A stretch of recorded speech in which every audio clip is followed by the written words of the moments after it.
Well, good afternoon. Welcome to the State Portfolio Take 10.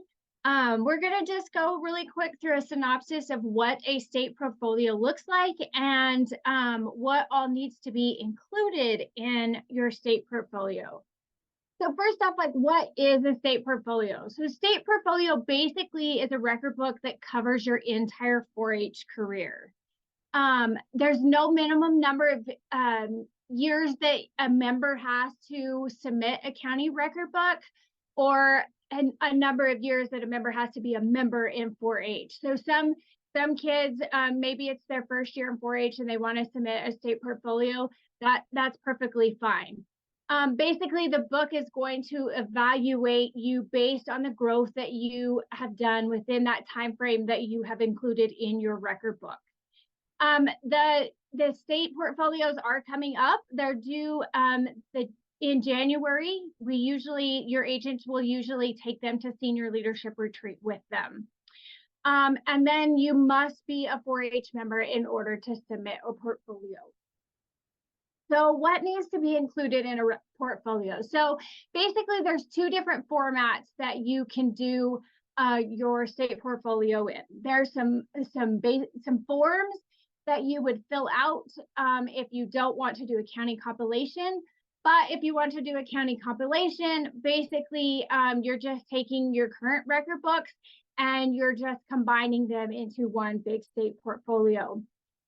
Regardless of what format you choose, there are some things that must be included in those in your portfolio. So basically, you have to have a record book cover.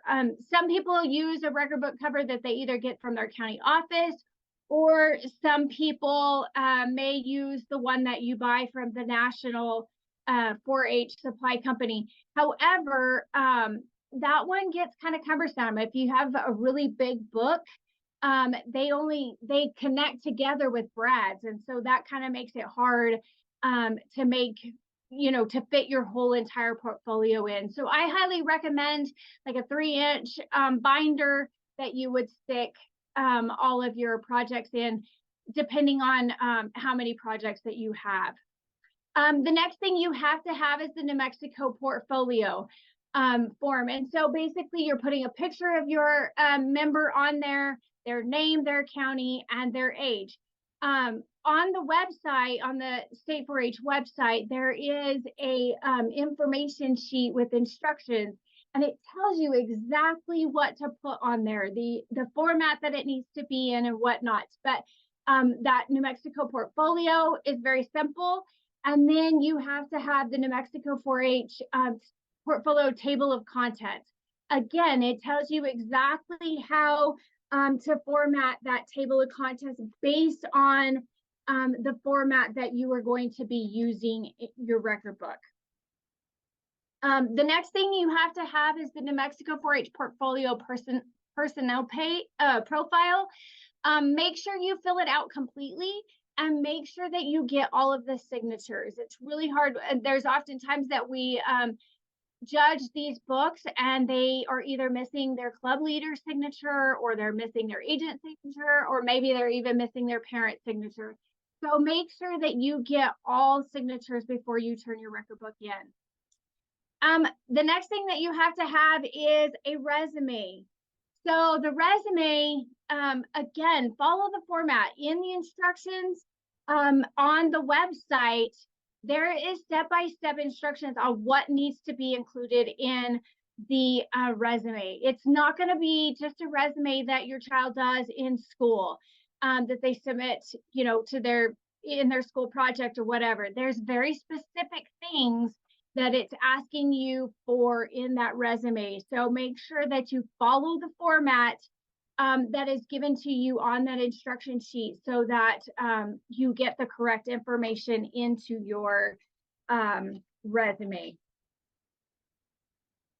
So what else needs to be included in your portfolio? So like I said, there's two different formats. So the State 4-H format, on the website, there are forms that you can fill out. And they'll ask you, there's like a leadership profile, and you'll fill that out based on all the leadership that you've done in the years that you have been in 4-H. There's also a citizenship and community service profile. Again, you'll fill out that form based off of all of the years included in your record book. And then finally, there's the project profile. So every member can include up to 3 separate projects in your project book. So on that project profile, you would include the 3 projects that you are including in your state portfolio. On the county compilation format, basically you're just combining all of your record books together. And you're submitting them just as you would your original record book. You're just, putting one project book up on the other. Again, you can only have 3 projects in each year, and those kind of need to stay consistent across the years that you're submitting those record books. Maybe the very first year that your kid was in 4-H, maybe they didn't take that 3rd project. So like Tanner didn't take lambs his very first year. So we just put a sheet in there that said we did not complete the lamb project this year. And then his 2nd year of 4-H, we picked up the lamb project. And so the rest of the years include his market goat, his lamb, and his woodworking. But that's okay if you didn't take it your first year. Just put a sheet in there that says I did not take this project this year. All sections of the record book. So each year, your record book must include leadership, citizenship, community service, and your project sheets in each year of the sections of that record book. If for some reason you missed a year, if you don't have your original records, there is a New Mexico 4-H portfolio project summary. That's the one that you would use in the state 4-H format. You can include that in your county compilation one if you are missing original documentation from a year. So also included, once you get all of your project books in there, they're all piled up. At the end of your project book, or portfolio, you are going to put other 4-H projects and activities profile. This is the form here to the right. So this is going to be, you can include 1 to 5 additional projects that your child took.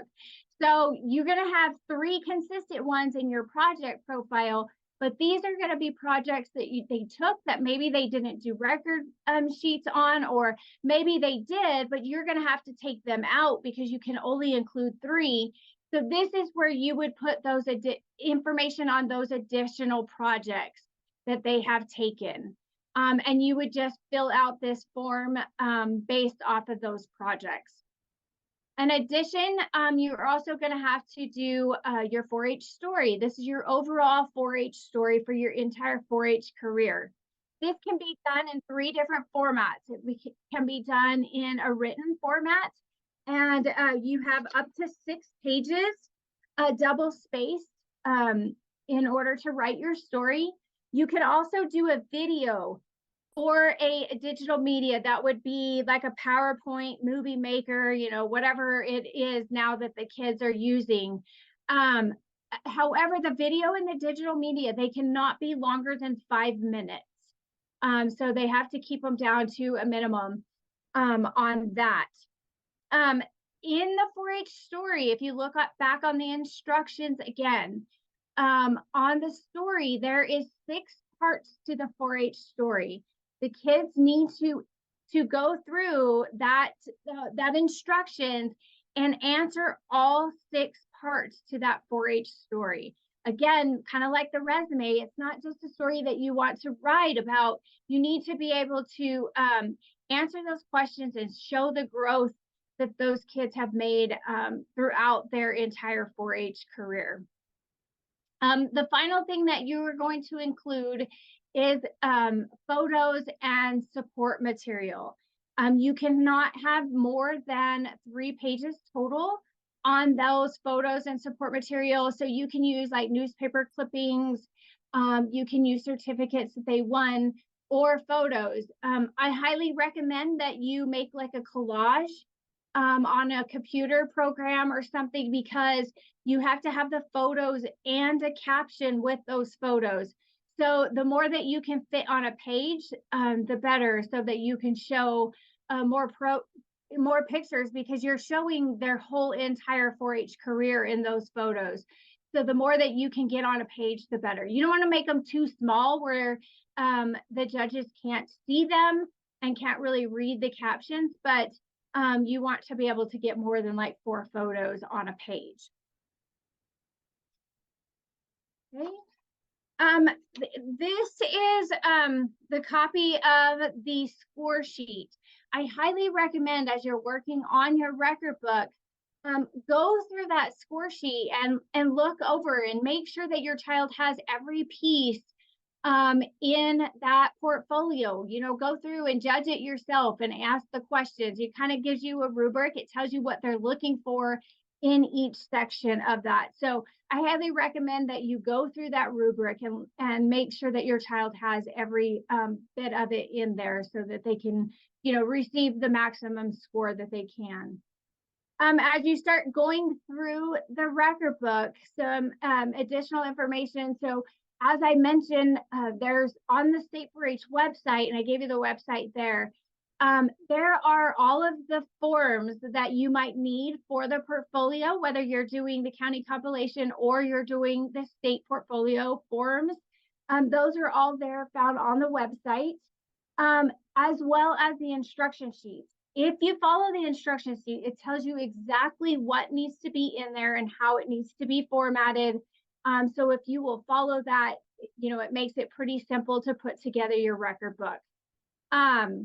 Also, there's the link to the project record sheets in case you are brand new to 4-H and you're looking for the project sheets just to even start your county record book. There's the link to all of the project sheets right there. I think that is our 10 minutes. Does anybody have any questions?